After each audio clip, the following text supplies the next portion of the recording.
The fantastic four first স্টেপসের trailer দেখে মনে হচ্ছে মিস্টার ফ্যান্টাস্টিকের গল্প অনেকটা পিটার পার্কারের স্পাইডারম্যান নো ওয়ে হোমের সাথে মিলে যাচ্ছে। যদিও সিনেমাটি রিলিজ হওয়ার আগে এর ট্রেলার দেখে একটি ব্যাপার সামনে এসেছে।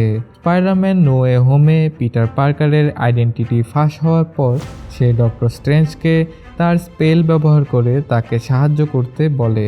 স্পাইডি এবং স্ট্রেঞ্জ এমন এক জাদু করার জন্য একসাথে হয় যা সবার মন থেকে পিটারের পরিচয় মুছে ফেলবে, কিন্তু পিটারের শেষ মুহূর্তের কিছু গাফলতির কারণে স্পেলটি ভুল হয়ে যায়।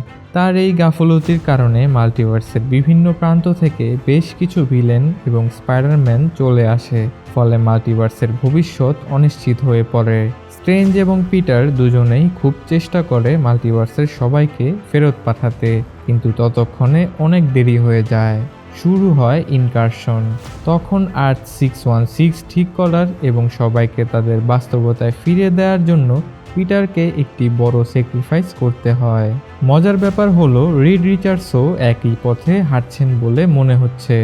আমরা ট্রেলারে দেখতে পেয়েছি রিড কিভাবে মাল্টিভার্স নিয়ে গবেষণা করছেন এবং তার গবেষণায় এক পর্যায়ে তাকে অপ্রত্যাশিত সাফল্যের দিকে নিয়ে যায়। তবে ট্রেলারে যখন রিড বলেন it's my fault, I stretch the bounds of space and they heard, তখন ব্যাপারটি পরিষ্কার হয়েছে যে মাল্টিভার্সের সাথে তার হস্তক্ষেপের ফলে কিছু অপ্রত্যাশিত দর্শনার্থী তাদের পৃথিবী থেকে চলে আসছে। নিশ্চিতভাবে রিডের গল্প এমসিইউতে কিভাবে এগোবে তা এখনও দেখা বাকি, কিন্তু যেভাবে তার জন্য এমন বিশাল হুমকির সৃষ্টি হয়েছে তা পৃথিবী এবং তার নিজস্ব রিয়ালিটিকেও ধ্বংস করে দিতে পারে।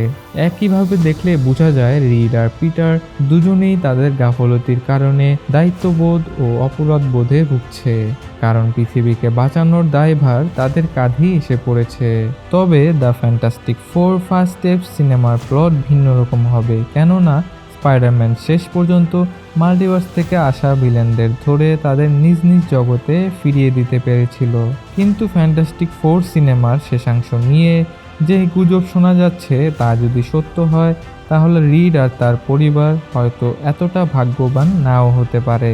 অনেকেই ধারণা করছেন যে রিড এবং দ্য ফ্যান্টাস্টিক ফোর গ্যালাক্টাসের বিরুদ্ধে লড়াইয়ে হেরে যাবে আর তাদের পৃথিবী ধ্বংস হয়ে যাবে, যার ফলে তারা নিজেদের রিয়ালিটি থেকে পালিয়ে এসে আর্থ 616 টাইমলাইনে প্রবেশ করবে। আর যদি এটি সত্য হয়, তাহলে দ্য ফ্যান্টাস্টিক ফোর ফার্স্ট স্টেপসে রিড রিচার্ডসের এই পরাজয় তাকে অ্যাভেঞ্জার্স ডুমসডে এবং ভবিষ্যতের স্টোরিগুলোতে এক ভয়ঙ্কর পথে নিয়ে যেতে পারে।